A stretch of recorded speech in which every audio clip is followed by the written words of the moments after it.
Bonsoir mesdames et messieurs et bienvenue dans cette nouvelle édition du magazine Actu 30. Au sommaire, le chef de l'État Félix-Antoine Tshisekedi est attendu à Vatican en Italie dans le prochain jour pour une visite officielle auprès du pape François. Les préparatifs de cette mission officielle ont été évoqués au cours de l'audience que Félix Tshisekedi a accordée ce lundi au cardinal Fridolin Ambongo. Vous suivrez également dans cette édition l'un des leaders de la coalition Lamuka, Martin Fayulu, qui appelle à l'organisation d'une conférence internationale sur le risque de balkanisation qui pèse sur la République démocratique du Congo. Face à la presse ce lundi, Martin Fayulu a insisté sur la nécessité de sensibiliser le Congolais pour barrer la route à ceux qui veulent balkaniser le pays. Mesdames et messieurs, encore une fois de plus, bienvenue dans cette édition. Tout de suite, les détails. Je le disais dans le titre, le président de la République, Félix-Antoine Tshisekedi, est attendu à Vatican en Italie dans le prochain jour pour une visite officielle auprès du pape François. C'est ce que rapporte la presse présidentielle à travers un message parvenu à Actu 30 ce lundi 13 janvier 2020. Selon la même source, les préparatifs de cette mission officielle ont été évoqués au cours de l'audience que le chef de l'État a accordée ce lundi au cardinal Fridolin Ambongo au palais de la Nation. Le cardinal Fridolin Ambongo a présenté à cette occasion au chef de l'État ses constats après sa visite de compassion dans la province du Nord Kivu, principalement à Beni et à Butembo. L'archevêque de Kinshasa, Fridolin Ambongo, dit avoir trouvé dans cette partie du pays une population traumatisée par les affres de la guerre. Le chef de l'État a rassuré son interlocuteur de sa détermination de lutter efficacement contre les forces négatives en République démocratique du Congo.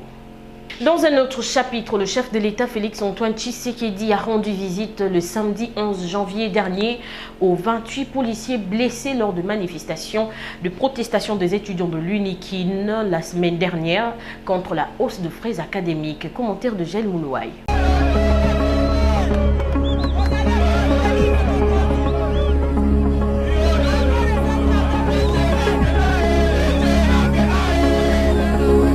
C'est un signe de réconfort que le président de la République, Félix-Antoine Tshisekedi, a fait les déplacements de l'hôpital de la police nationale congolaise basé au camp Lufungula pour visiter les policiers grièvement blessés lors de la dernière manifestation des étudiants de l'UNIKIN contre la hausse de frais académiques. Le chef de l'État était accompagné du ministre de l'Intérieur, du gouverneur de la ville de Kinshasa ainsi que du commissaire provincial de la police ville de Kinshasa. Tour à tour, Félix Tshisekedi a souhaité un prompt rétablissement à ces éléments de la police. Il les a aussi félicités pour le courage et le professionnalisme dont ils ont fait montre lors de cette manifestation. Par ailleurs, le commandant suprême des forces armées a présenté ses condoléances à la veuve et aux orphelins du policier tué lors des échauffourées à l'UNIKIN. Présent, le commissaire provincial de la police ville de Kinshasa, Silvano Kassongo, a salué cette visite du président de la République. Les policiers doivent savoir que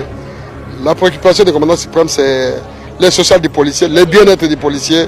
Ouais, il est venu, il a regardé, il a réconforté sur le plan moral. C'est un message à tous les policiers. Ils doivent savoir qu'ils ne sont pas seuls. Le président de la République avec eux, le gouvernement avec eux. Ils ne seront jamais délaissés. Le président de la République a clôturé sa visite au camp Lufungula par des ovations de la population. Le Premier ministre Silvestre Ilunga Ilunkamba a accordé ce lundi 13 janvier 2020 une audience à la délégation de l'Union européenne conduite par son ambassadeur Jean-Marc Chantenier. Les discussions entre les deux personnalités ont tourné sur la coopération entre la RDC et l'UE.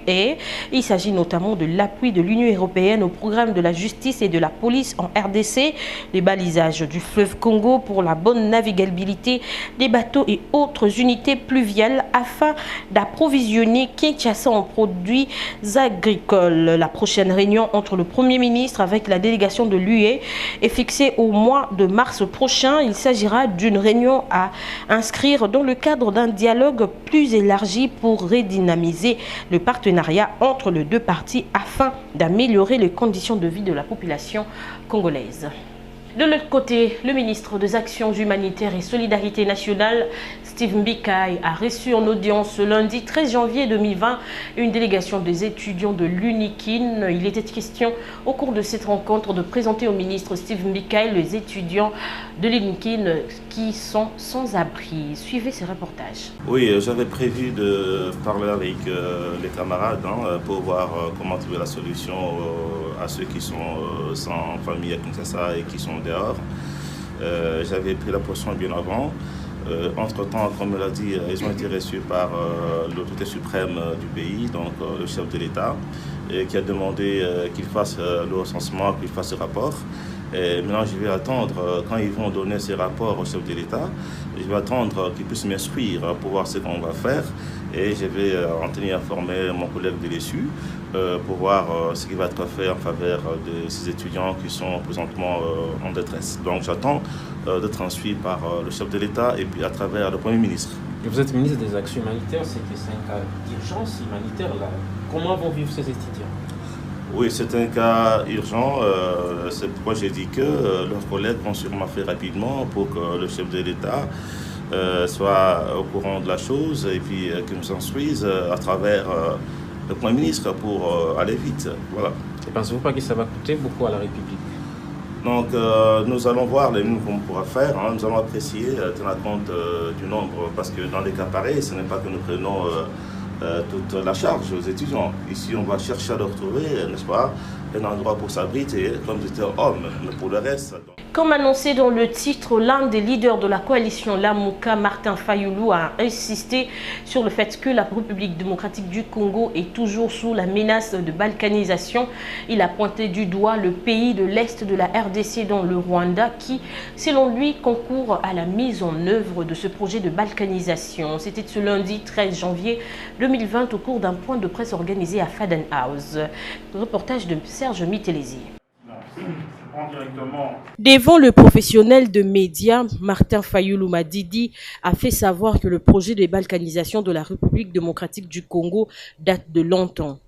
Allant dans le sens d'une métrique, il a indiqué qu'à ce jour, le pays a 70% sur l'échelle de cette démarche du morcellement.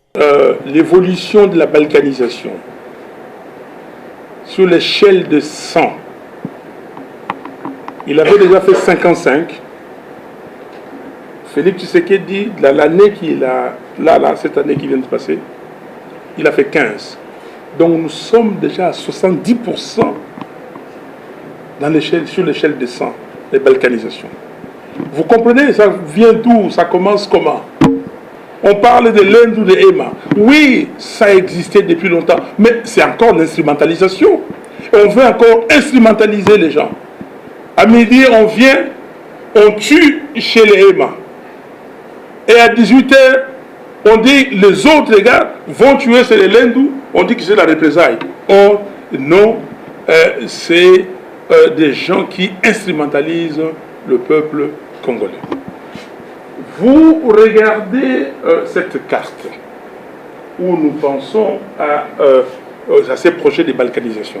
Si vous avez suivi mon adresse à la nation le 30 décembre, je dis que c'est une balkanisation par étapes. On va d'abord faire une balkanisation économique et puis la balkanisation physique.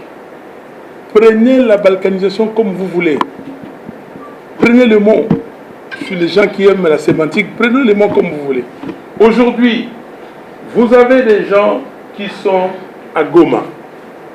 Ils commercent beaucoup plus avec le Rwanda. Le pétrole vient de Mombasa, ça traverse. Il a appelé les Congolaises et Congolais à faire preuve de responsabilité, notamment en marchant ce 17 janvier pour dire non à la balkanisation et à l'insécurité criante dans le pays. Nous allons marcher.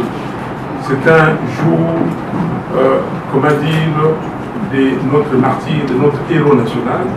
Et nous allons marcher pour dire, d'abord, dire que nous allons guider notre deuil pour le tuerie de nos frères et sœurs à Béni et dans le pays partout, y compris Youbi, je le dis encore. Et nous disons aussi notre indignation pour ces projets, ces complots de balkanisation. Cette marche convoquée ce 17 janvier par la coalition Lamouka se tiendra sur toute l'étendue du territoire national. Dans un autre chapitre, début ce lundi de travaux de validation et d'élaboration de la feuille de route multisectorielle sur la couverture sanitaire universelle lancée par le gouverneur de la ville de Kinshasa, Jean-Tilingo Bilambaka. L'objectif est de constituer un enjeu stratégique de développement pour la capitale congolaise en vue de garantir le progrès socio-économique en RDC. Suivez ces reportages. À l'occasion du lancement de travaux de validation et d'élaboration de la feuille des routes multisectorielles sur la couverture sanitaire universelle, le premier citoyen de la ville de Kinshasa a souligné l'importance du secteur de la santé qui constitue un enjeu stratégique du développement pour la capitale congolaise du fait qu'elle garantit les progrès socio-économiques. L'autorité ivoirienne a révélé dans son discours d'ouverture que le fonds alloué au secteur de la santé ne sont pas perdus. Au contraire, ils sont un facteur de performance économique. C'est ce qui explique que le gouvernement provincial ait placé la santé comme une des priorités de son plan quinquennal. Dans cette même optique, le gouvernement provincial travaille d'arrache-pied pour améliorer son offre de santé à travers la réalisation de nouvelles infrastructures, la réhabilitation de celles qui existent déjà et de les équiper. Puisque la santé va de pair avec l'assainissement de l'environnement, le gouverneur de la ville de Kinshasa a évoqué l'opération Kinbopeto. Il s'agit pour lui de faire intérioriser à chaque Quinoise et Quinois l'intérêt de garder son milieu de vie sain pour éviter des maladies de main sale et hydrique. Enfin, Jean-Tilingo Bilambaka a réaffirmé l'engagement de son gouvernement provincial de rendre possible la couverture sanitaire universelle avec notamment des initiatives privées pour cette année 2020, notamment quant à la lutte contre la drépanocytose, de la gratuité de la prise en charge du VIH-Sida, la tuberculose et le paludisme chez les femmes enceintes ainsi que les enfants. Il a par ailleurs souhaité franc succès à ces travaux de vulgarisation des documents stratégiques et élaboration de feuilles de route sur la couverture sanitaire universelle pour le bien-être de la population quinoise. Cet atelier organisé par le ministère provincial de la Santé a bénéficié de l'appui de plusieurs bailleurs de fonds, dont l'Organisation mondiale de la santé.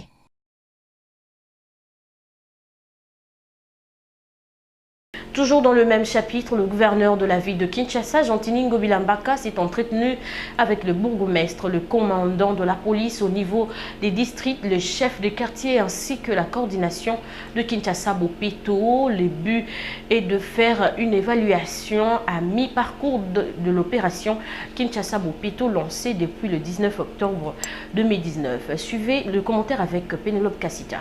Faire une évaluation à mi-parcours de l'opération Kinbopeto, lancée le 19 octobre 2019, tel est l'essence de la rencontre du premier citoyen de la ville de Kinshasa avec les autorités municipales, les commandants de la police au niveau des districts. Jean-Tilingo Bila a dans son message martelé sur l'assainissement de la ville ainsi que de la réussite de la matérialisation du programme Kinbopeto.